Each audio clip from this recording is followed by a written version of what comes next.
নুরিয়ার এই গ্রামীণ চাকের মধুটা খাওয়ার পরে প্রথম যে অনুভূতিটা হলো, শরীরের ভিতর থেকে একটা যে গরম একটা আবহাওয়া বা গরম একটা ভাব আছে না, ওটা কাজ করলো।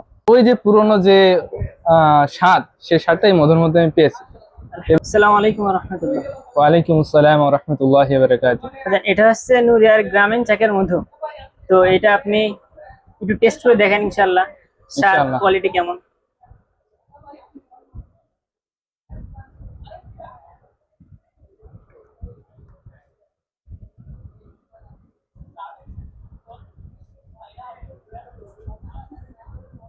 মাশাআল্লাহ।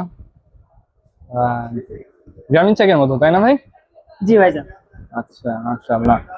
নুরিয়ার এই গ্রামীণ চাকের মধুটা খাওয়ার পরে প্রথম যে অনুভূতিটা হলো, শরীরের ভিতর থেকে একটা যে গরম একটা আবহাওয়া বা গরম একটা ভাব আছে না, ওটা কাজ করলো।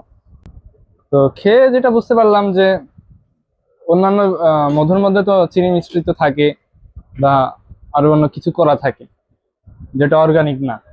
ও মধুগুলো খেয়েছি এবং অরিজিনাল চাকের মতো যে চাক থেকে ভেঙে ওই বালতিতে ঢোকায় না, জি ঢোকানোর আগেই কিন্তু আমরা অনেকবার খেয়েছি। জি আমাদের জি ভাই। বাসায় বাসায় ছিল, আমাদের কাছে হতো। এখন অবশ্য এগুলো হয় না, বাট ওই যে পুরোনো যে স্বাদ, সেই স্বাদটাই মধুর মধ্যে আমি পেয়েছি।